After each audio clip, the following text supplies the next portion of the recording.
Marie Burr. Anne Marie Burr was living in Tacoma, Washington with her family in the North End neighborhood in 1961. She was part of a Catholic family and was the eldest sibling in a household that included 3 other children.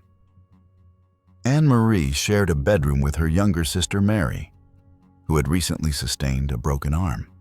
The family lived in a typical middle-class home, where Anne Marie enjoyed playing with neighborhood friends and was looking forward to beginning 3rd grade. On the night of August 31st, 1961, a storm moved through the Tacoma area, bringing wind and rain. Around midnight, Anne Marie's younger sister Mary began crying, and Anne Marie got out of bed to bring Mary to their parents' room. Their parents, Donald and Beverly Burr, comforted Mary before Anne Marie took her sister back to their shared bedroom. This was the last time anyone in the family saw Anne Marie. By 5:30 in the morning, Beverly Burr discovered that Anne Marie was missing from the bedroom. When she checked the rest of the house, she found that the front door, which had been locked the night before, was now standing ajar.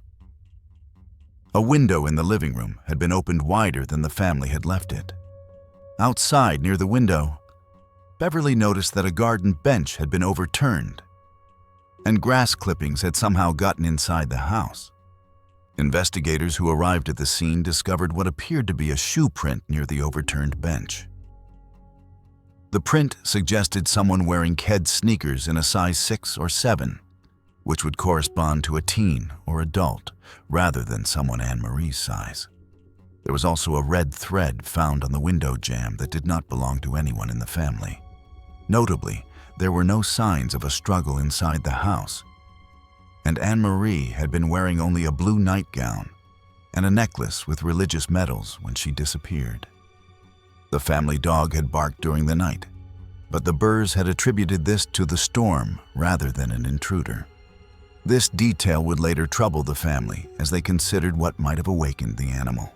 The search for Anne Marie became one of the largest efforts Tacoma had ever seen at that time in its history.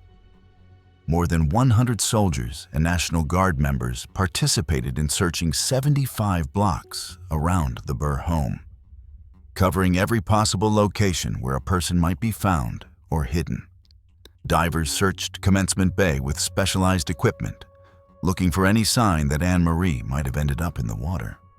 Investigators interviewed approximately 1,500 people in the weeks following her disappearance, speaking with neighbors, acquaintances, and anyone who might have information. All family members were given polygraph examinations and cleared of any involvement, removing them from consideration as suspects. Several individuals became suspects during the investigation. A 15-year-old neighbor named Robert Bruzes failed one polygraph examination but passed another, creating uncertainty about his potential involvement. An ex-Marine named Hugh B. N. Morse was also investigated. In 1962, someone reported seeing a girl matching Anne Marie's description in Canada, but this lead did not result in finding her. Decades later, in the 1980s, Ted Bundy became connected to Anne Marie's case through circumstantial evidence that emerged during investigations into his known offenses. Bundy had been 14 years old at the time of Anne Marie's disappearance and lived in the Tacoma area where the Burr family resided.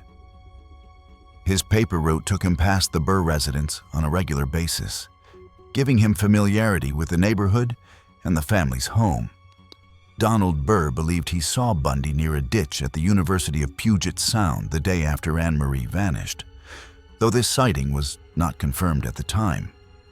The geographic proximity and Bundy's later admission to having committed offenses at unusually young ages made him a person of interest in Anne Marie's case. When questioned by detectives before his execution, Bundy allegedly made indirect references to having victims who were very young and too close to home.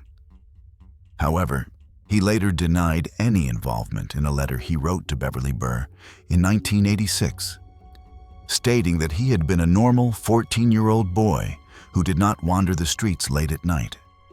Beverly later commented about these letters, saying that Bundy had avoided the real questions she wanted answered. In 2011, investigators tested DNA from archived evidence against Ted Bundy's profile. The tests were inconclusive due to the degraded and insufficient nature of the decades-old samples, rather than a definitive failure to match. The tests failed to confirm any connection between Bundy and Anne-Marie's disappearance. This result did not definitively clear him, but showed that the available evidence could not link him to the scene. The Burr family adopted another daughter in 1963 as they tried to move forward with their lives, while never forgetting Anne-Marie. The family held a memorial service for Anne-Marie in 1999, marking the passage of nearly 4 decades since her disappearance. Donald Burr passed away in 2003, and Beverly died in 2008, neither having learned what happened to their daughter or who was responsible for taking her. The pain of not knowing remained with them throughout their lives, and they never stopped hoping that answers would eventually emerge. The case remains the oldest unsolved disappearance in Tacoma Police Department history and is still considered an open investigation, with detectives reviewing any new information that emerges. From a single missing person to a pattern that connected 2 separate tragedies. The tube sock killings. In 1985, 2 separate incidents near Mineral, Washington left 4 people gone, and investigators searching for connections between the cases. What linked these tragedies was an unusual detail that would give the cases their collective name. The first incident occurred on August 10, 1985 at Tule Lake. Stephen Harkins, who was 27 years old, and Ruth Cooper, who was 42, had gone camping together in the area. Both were found to have been shot, with Stephen having been shot in the head while inside his sleeping bag. Their dog had also been shot at the scene. Ruth Cooper's remains were discovered on October 26th, with her complete remains being located 2 days later. She had sustained a gunshot wound to the abdomen. Investigators found that a tube sock had been tied around her neck. There was no evidence that she had been subjected to certain types of harm, though this could not be definitively determined given the condition of the remains. The second incident occurred on December 12, 1985.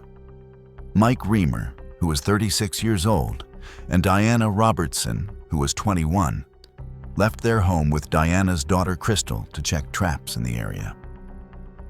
When they did not return, Crystal was found wandering at a Spanaway Kmart parking lot. The young person told people she encountered that her mommy was in the trees.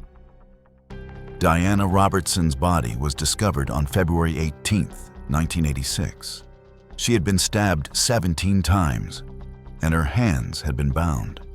Like Ruth Cooper, Diana had a tube sock tied around her neck. A portion of Mike Reamer's skull was discovered by a hiker in March 2011. While the cause of death remained undetermined, the location of the skull in a remote area above the initial crime scene suggested he did not flee, but was likely a victim as well. A note found on the dashboard of the abandoned truck read, "I love you, Diana," and was written on the back of a manila envelope. While Mike's mother identified the handwriting, some investigators questioned if it could have been written under duress. Mike Reamer's mother identified the handwriting on the note as belonging to her son. Investigation into Mike Reamer's background revealed a history of concerning behavior toward Diana that had been documented by authorities over time. He had been involved in multiple incidents where he had physically harmed Diana, and there were police reports documenting these altercations and interventions. Diana's family members had witnessed Mike's behavior and had expressed concerns about her safety while she remained in the relationship. Diana's sister Darlene later stated in interviews that Mike had taken everything out on Diana, describing a pattern of directing his anger toward her. Detective Dave Nizer, who worked on the case, expressed suspicion about Mike Reamer's role. He stated that if Mike were found alive, he would find his name on a warrant. This suggested that investigators believed Mike may have been responsible for Diana's passing and potentially the other incidents as well.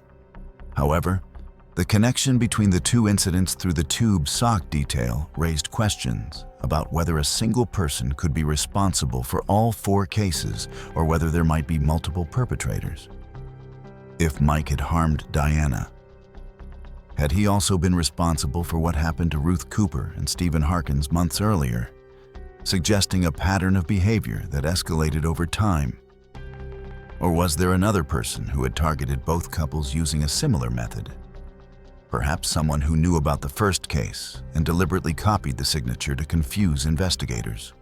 The use of tube socks as a ligature was unusual enough that finding it in 2 separate incidents suggested some kind of connection, whether through a single perpetrator or through some other relationship between the cases.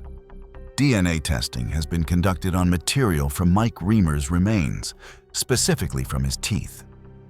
Investigators are comparing this DNA to material found on the bindings used in the cases. As of recent years, these results were still pending. The Lewis County Cold Case Task Force continues to work on these cases. No arrests have been made, and the cases remain officially unsolved.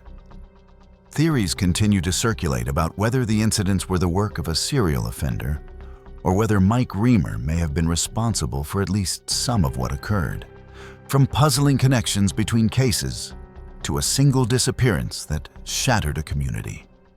Adriana Jackson. Adriana Jackson lived in Lakewood, Washington, and was known for her creativity and outgoing personality.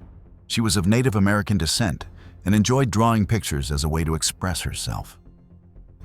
She lived with her family and attended school in the Lakewood area. On December 2, 2005, Adriana left for school during a 2-hour delay caused by snow. She was unaware that the delay had been upgraded to a full cancellation shortly after she departed her home. When school officials realized she was not in attendance and her family learned that classes had been canceled, they began searching for her. Adriana never arrived at school and was not seen returning home. The search for Adriana involved significant resources from law enforcement agencies across the region who coordinated their efforts. 120 personnel participated in the search efforts, including officers from multiple jurisdictions who volunteered their time. Sonar equipment was deployed to search American Lake in the area where Adriana might have traveled or been taken. Investigators conducted interviews with individuals who had been convicted of certain types of offenses to determine if any might have information about Adriana's whereabouts or had been in the area on the day she disappeared. Search dogs were used to try to pick up Adriana's scent and track her possible route. On April 4, 2006, children playing in a vacant lot in the Tillicum neighborhood discovered Adriana's remains just blocks away from her home. The lot was located near 146th Street Southwest and was known to be an area where transient individuals sometimes gathered. The discovery was of skeletal remains that were later identified as belonging to Adriana. Medical examiners who examined the remains determined that the cause of her passing could not be definitively established due to the condition of the remains after months of exposure to the elements. However, the circumstances surrounding where her remains were found and the condition of those remains were deemed suspicious by investigators who had experience with similar cases. Evidence suggested that Adriana may have experienced trauma, though specific details about the nature of that trauma could not be confirmed through forensic examination. The deterioration of the remains limited what forensic pathologists could determine with certainty about what had happened to Adriana. During the investigation, one individual became a person of particular interest to law enforcement. Terapon Adan was someone who had been convicted in connection with harm to another young person in a separate case. In 2007, law enforcement conducted a search of Adhan's residence as part of their investigation into Adriana's case. However, no charges were ever filed against Adhan in connection with Adriana's disappearance or passing. Adriana's mother, Yvette Gervais, expressed feelings of personal responsibility for what had happened. She stated in interviews that she wanted answers about what had occurred to her daughter. The family has maintained hope that someone with information will come forward. A reward of $60,000 was established for information leading to the resolution of Adriana's case, making it one of the larger rewards offered in Pierce County cold cases. This substantial amount reflects both the seriousness with which authorities are treating the investigation and the community's desire to see justice in the case and answers for Adriana's family. The reward remains active and available to anyone who can provide information that leads to an arrest and conviction in the case. In late 2024, the Lakewood Police Department, in coordination with the FBI, announced they were utilizing advanced forensic genetic genealogy to re-examine biological evidence recovered from the site where Adriana was found. These techniques involve comparing DNA evidence to genealogical databases to potentially identify relatives of an unknown suspect. Despite these efforts, no breakthrough has been announced in Adriana's case. The case remains unsolved, and investigators continue to seek information from the public. Anyone who may have seen Adriana on December 2nd, 2005, or who has information about her case is encouraged to contact the Pierce County Sheriff's Department. From one unsolved disappearance to another that began in the most public of places. Tika Lewis. Tika Lewis was with her mother, Teresa Chapievsky, at New Frontier Lanes Bowling Alley in Tacoma on January 23, 1999. The bowling alley was a family-friendly establishment where people often brought their offspring for entertainment. Tika had been playing in the arcade area while her mother was nearby. At some point during their visit, Teresa realized that Tika was no longer in the arcade where she'd been playing. She immediately began searching the bowling alley and calling out for Tika. Other patrons joined in the search, but Tika could not be found anywhere in the building. The realization quickly set in that Tika had been taken from the public establishment. Witnesses who had been at the bowling alley that evening provided information to investigators about individuals they had noticed behaving unusually or suspiciously. Some witnesses described seeing a white male who had noticeable pockmarks on his face and who had been observed in the vicinity of the arcade area. There were also reports of a maroon Pontiac Grand Am that had been seen leaving the bowling alley parking area at a high rate of speed around the time Tika went missing. The combination of these two pieces of information suggested that the person in the vehicle might have been the same individual who had been seen inside the bowling alley. These details provided investigators with some leads to pursue, but connecting them to a specific individual proved difficult given the limited nature of the descriptions provided. The description of the man was circulated widely to the public, and the vehicle information was shared with law enforcement agencies in hopes that someone would recognize these details.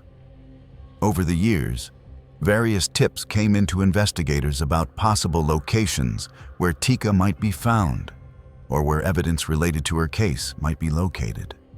In 2025, a tip led investigators to conduct an excavation in a backyard in Tacoma, bringing significant resources and attention to what could have been a breakthrough. The excavation was confirmed to be related specifically to Tika's case, raising hopes among family members and investigators that answers might finally be found.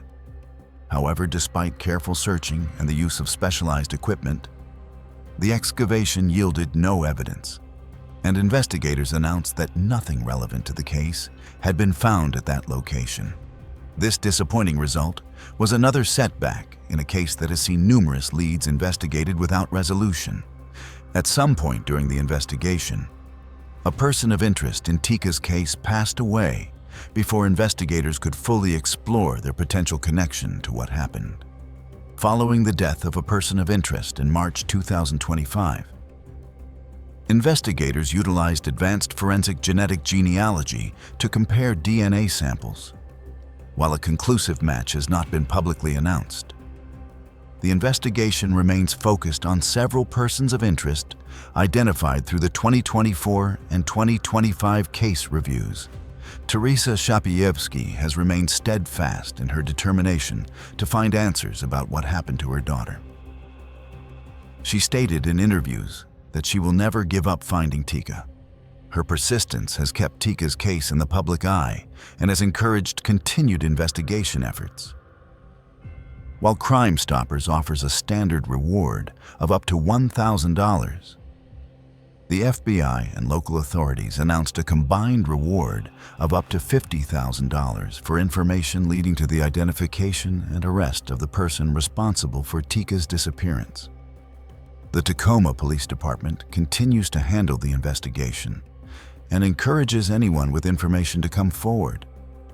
From Washington disappearances to a case that would take investigators far from the Pacific Northwest. Roy and Patricia Bowden. Roy Bowden was 45 years old, and Patricia Bowden was 41 when they were found in their home in Sedalia, Colorado. The incident occurred between June 5th and June 7th, 1977. Both Roy and Patricia had been shot. One of the most significant details about the scene was that there was no evidence of forced entry into the Bowden home. This suggested to investigators that Roy and Patricia may have known whoever was responsible for what happened. The absence of signs that someone broke in indicated that the person or persons responsible may have been let into the home willingly. Despite this important clue about the likely relationship between the victims and perpetrator, investigators were unable to identify a suspect in the case, even after conducting extensive interviews. The lack of forced entry suggested the perpetrator was likely an acquaintance, friend, family member, or someone else the Bowdens would have felt comfortable allowing into their home at that time of day.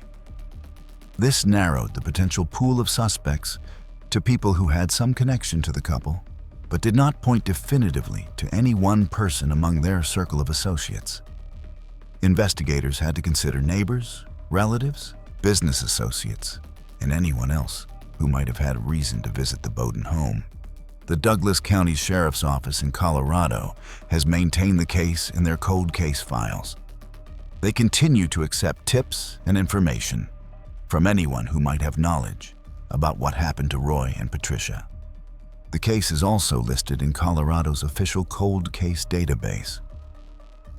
This ensures that the case remains accessible to researchers and members of the public who might have information. No arrests have been made in connection with the Bowden case to date. The investigation remains open, though no recent updates or developments have been publicly announced. The Bowden case represents a category of unsolved cases where the most basic question about who might have been responsible cannot be answered, despite knowing that the person was likely known to the victims based on the lack of forced entry. This makes resolution particularly challenging for investigators, as they must consider a wide range of people who had access to the victim's home and try to determine which of those individuals might have had a motive to harm Roy and Patricia. If you've made it this far and enjoy deep dives into the most shocking criminal cases, hit that subscribe button and don't forget to press the bell icon. From cases where victims knew their attackers to those where the perpetrator remains completely unknown. Sarah Linnea Burke. Sarah Burke was 19 years old and living in Bremerton, Washington in 2011. She was known for being kind to others and was studying child development with plans to work with young people in the future. Sarah had a close relationship with her family and would often ride the bus with her siblings when traveling around the area. On the evening of May 3rd, 2011, Sarah was walking to her boyfriend's residence along Warren Avenue in Bremerton. Warren Avenue is one of the busiest streets in Bremerton, with significant vehicle and pedestrian traffic during evening hours. At approximately 9:30 in the evening, neighbors in the area heard screaming. When people responded to investigate the source of the screams, they discovered Sarah had been harmed. Sarah had sustained a single stab wound to her neck. Despite the efforts of emergency responders who arrived quickly at the scene, Sarah did not survive. The attack appeared to have occurred rapidly, and there was no evidence that robbery had been a motive, as Sarah's belongings remained with her. There was also no evidence of certain other types of harm having occurred. The location of the attack on such a busy street raised questions about how someone could have carried out such an act without being clearly witnessed. While people heard Sarah's screams, no one reported seeing the actual attack take place or seeing someone fleeing the scene immediately afterward. As investigators worked on Sarah's case, they discovered concerning connections to other incidents in the area that suggested a possible pattern of attacks. In June 2011, approximately 1 month after Sarah's passing, another woman was attacked by someone who stabbed her in a similar manner and in a similar location. This woman survived the attack and was able to provide information to investigators about what had happened to her and about the person who had attacked her. In February 2012, 61-year-old Melody Brannon was murdered outside her Bremerton home. She had been stabbed multiple times, a signature that differed from the single fatal neck wound sustained by Sarah Burke. The similarities between these 3 incidents suggested to investigators that they might be connected and possibly the work of a single individual. While investigators noted the proximity of the attacks, they eventually distinguished the cases due to differing forensic signatures. The Melody Brannon murder was later solved when Kenny William Paul Jackson was convicted of her death in 2013, though he was not linked to the Sarah Burke case. Bremerton Police Department created a composite sketch of a potential suspect based on information gathered during their investigation from witnesses and other sources. This sketch was circulated to the public through media outlets and posted in visible locations throughout the community, in hopes that someone would recognize the individual depicted and provide information to investigators. The sketch has been updated over time as investigators have refined their understanding of who they are seeking based on additional information that has come to light during the ongoing investigation. Composite sketches can be valuable tools in investigations, particularly when witnesses have seen someone. But there is no photographic evidence available. Gene Burke, Sarah's father, has been the primary family spokesperson and has spoken publicly about the family's need for answers. He stated in interviews that the family needs answers about what happened to Sarah and who was responsible. The Burke family has remained engaged with the investigation and continues to hope that someone will provide information that leads to resolution. Bremerton Police Department continues to pursue tips and leads in Sarah's case. The case is part of over 30 unsolved cases in Kitsap County that investigators are working to resolve. Anyone with information about Sarah's case or the other potentially related attacks is encouraged to contact law enforcement. In May 2024, Bremerton police announced a major breakthrough and arrested Corey J. Burke, no relation to Sarah, for her murder. Investigators linked him to the crime through DNA evidence found on Sarah's clothing, which matched a profile in a federal database following a separate 2023 felony conviction. From attacks on busy streets to a disappearance preceded by troubling behavior. Matthew Unsolved.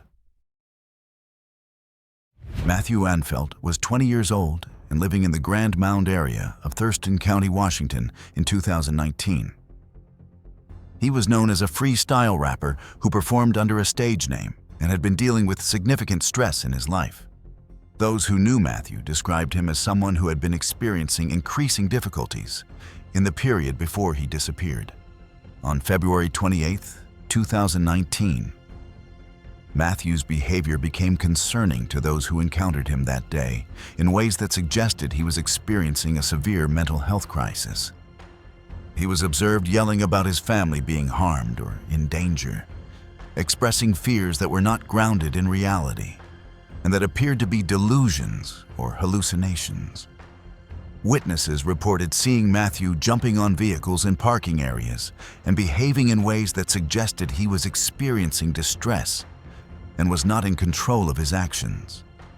Matthew was seen at a grocery store with dried blood on his mouth and face, and he reportedly told witnesses that his family had been killed, a claim that was immediately proven false by authorities.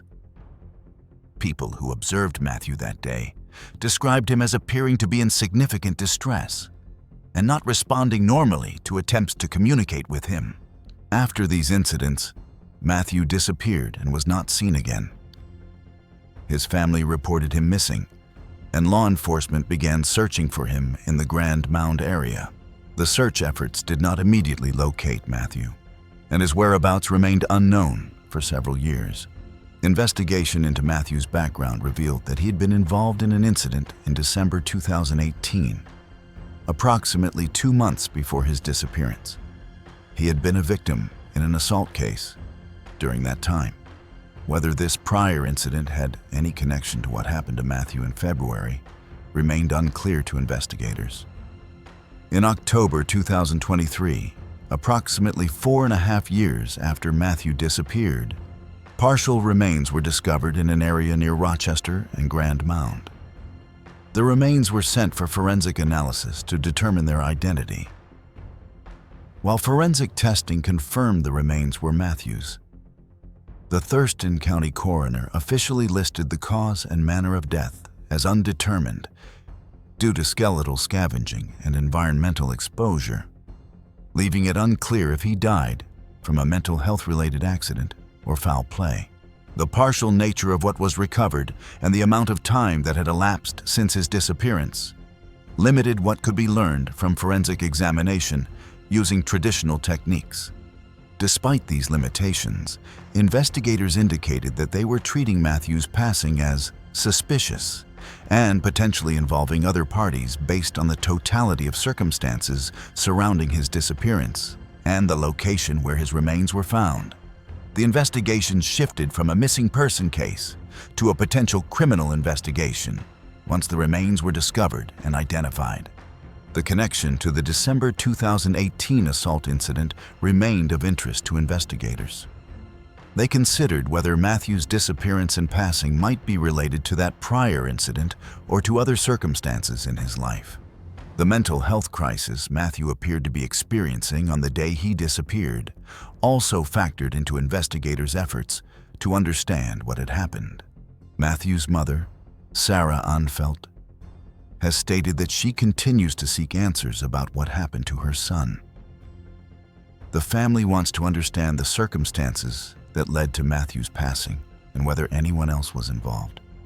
As of 2025, the Thurston County Sheriff's Office continues to investigate Matthew's case.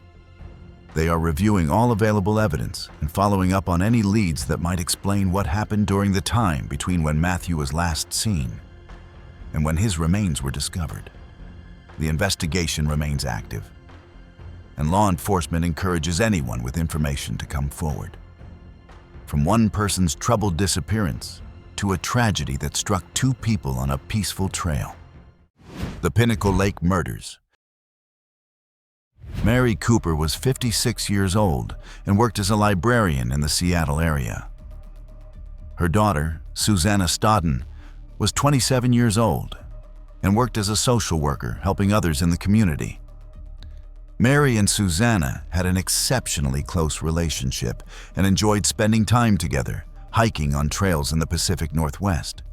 On July 11th, 2006, Mary and Susanna decided to hike the Pinnacle Lake Trail in Snohomish County. The trail was a location they had visited before and felt comfortable exploring together. The trail was not particularly remote and was used by other hikers who enjoyed the scenic mountain environment. When Mary and Susanna did not return from their hike as expected, family members became concerned and contacted authorities. A search was initiated to locate the two women on the trail. Searchers eventually found both Mary and Susanna on the Pinnacle Lake Trail. Both women had been shot in the head. The scene suggested that Mary and Susanna had been ambushed while hiking. There was no evidence that robbery had been a motive, as their belongings remained with them. There was also no evidence of certain other types of harm. The attack appeared to have been carried out quickly and without warning. Forensic investigators recovered shell casings from the scene that could provide information about the weapon used and potentially help identify the person who fired it. These casings were analyzed to determine what type and caliber of firearm had been used in the attack and to see if the weapon had been used in any other incidents. Investigators recovered touch DNA from the scene, but as of 2025, the Snohomish County Sheriff's Office has clarified that there is no suspect profile currently available in CODIS. The evidence remains partial and low copy, making it difficult for traditional genetic genealogy to yield a name. David Stodden was Mary Cooper's husband and Susanna Stodden's father. He was never a suspect, though he was thoroughly investigated and cleared by law enforcement as part of standard procedure. Investigators found no evidence connecting David to the attack, and he has cooperated fully with the investigation.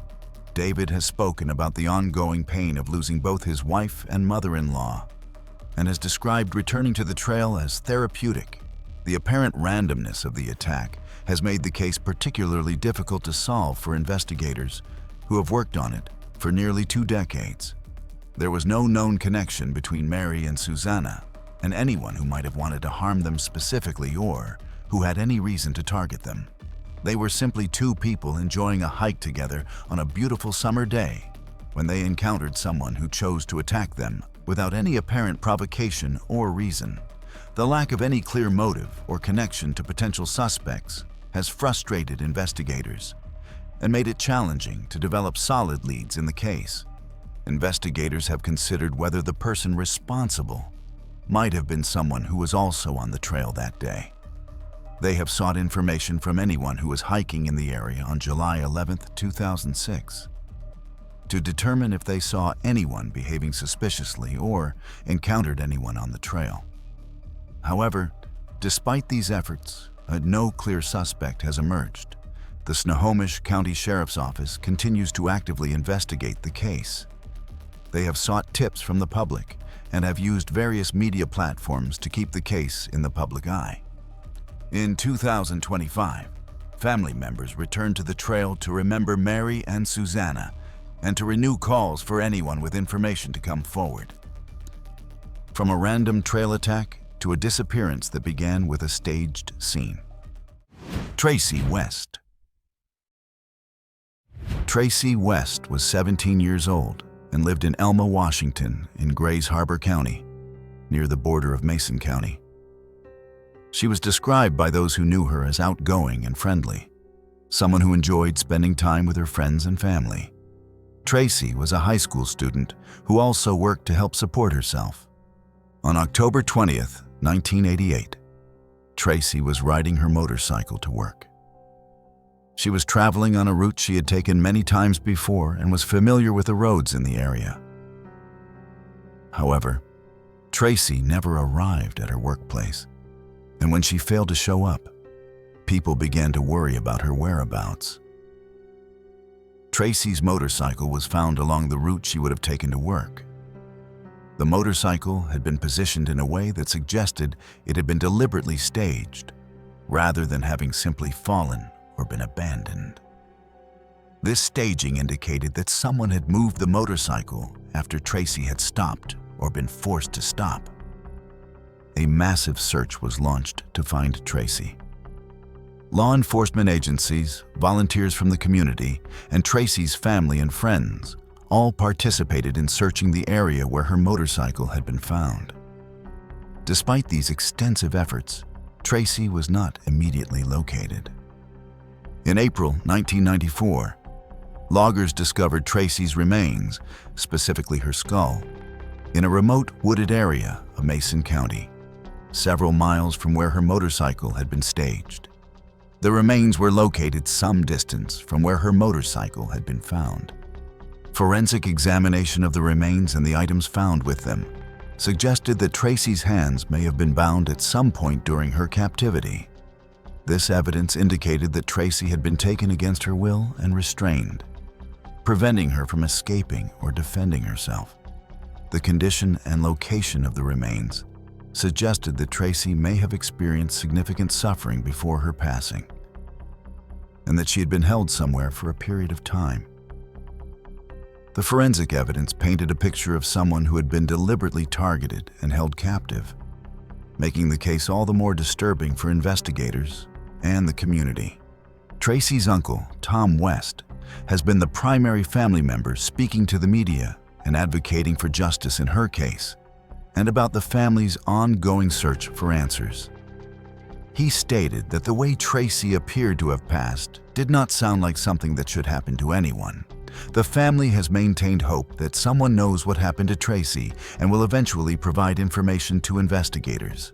Investigators believe that Tracy was likely taken by someone who was in the area that day and who may have been watching for an opportunity to target someone traveling alone.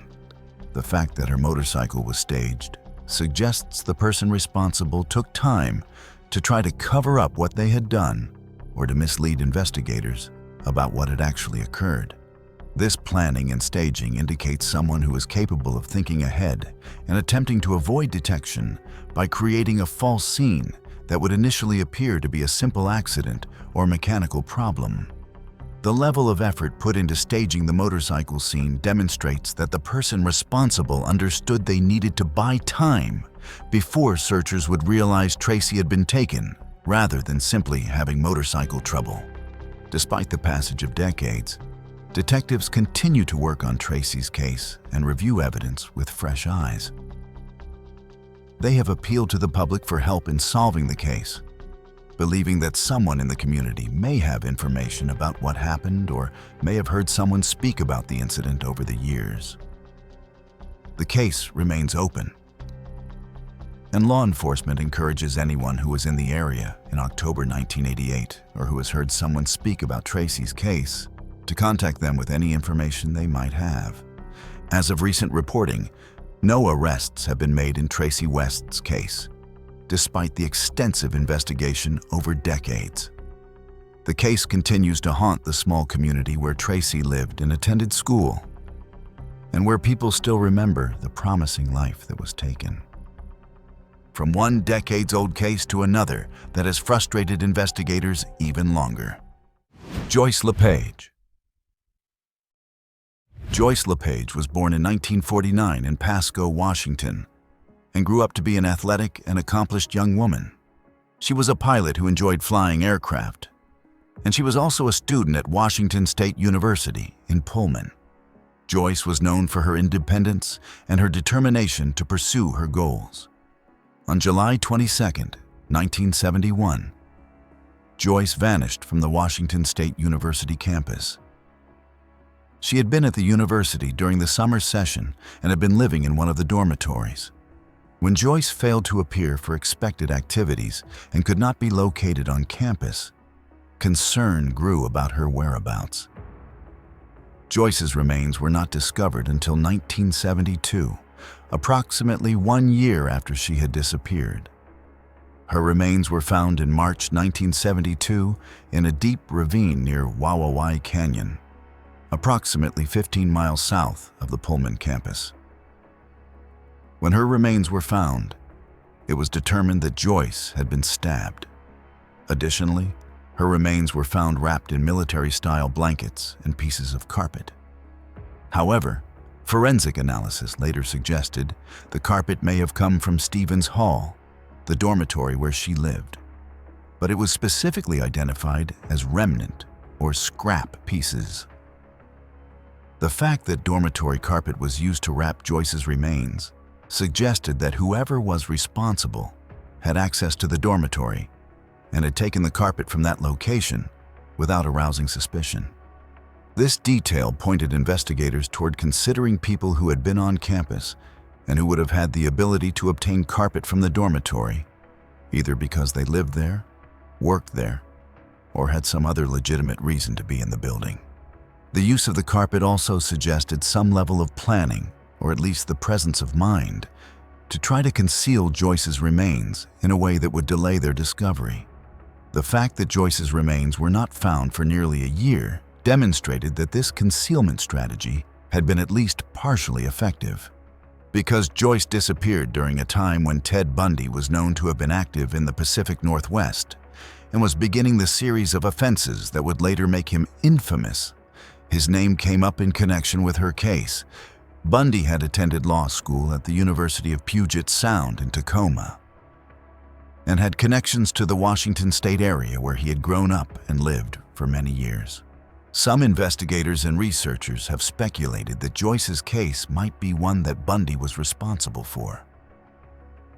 Given the timing, location, and the fact that her case shares some characteristics with other cases known to have been his work. While Bundy denied many crimes, investigators actually found evidence that placed Bundy in Pullman at the time of Joyce's disappearance. In recent years, investigators confirmed that Bundy remains a prime suspect in this case, along with another person of interest who was a local Pullman resident at the time. Additionally, no physical evidence has been found linking him to what happened to Joyce, and his denials have meant that her case remains in the category of unconfirmed rather than definitively attributed to him. Joyce's brother, Bruce LePage, has become a strong advocate for keeping his sister's case in the public eye. He has offered a reward of $100,000 for information that leads to solving Joyce's case. This substantial reward demonstrates the family's commitment to finding answers and their hope that someone knows what happened and will come forward. In 2025, Joyce's case received renewed media coverage as part of efforts to generate new leads and to remind the public that the case remains unsolved and that someone out there may have crucial information. The coverage included interviews with Bruce LePage, where he discussed his sister's life and accomplishments, and appealed to anyone who might have been at Washington State University in 1971 and who might remember something relevant to please come forward. 54 years after Joyce's disappearance, investigators continue to review the case and to consider any new information that emerges, using modern forensic techniques that were not available when the case was first investigated. The passage of time has made Joyce's case increasingly difficult to solve as witnesses age and memories fade. The passage of time has made Joyce's case increasingly difficult to solve. Many people who were on campus in 1971 have since passed away or may not remember details from that summer. However, investigators remain hopeful that someone who was there or who heard someone speak about the case will recognize the importance of what they know and will promptly contact law enforcement. The case remains officially unsolved after all these years, and no arrests have been made. Joyce's family continues to wait for the day when they will learn who was responsible for taking her life and why it happened. This was all from our side today. Thanks for watching. Click here to check out another video.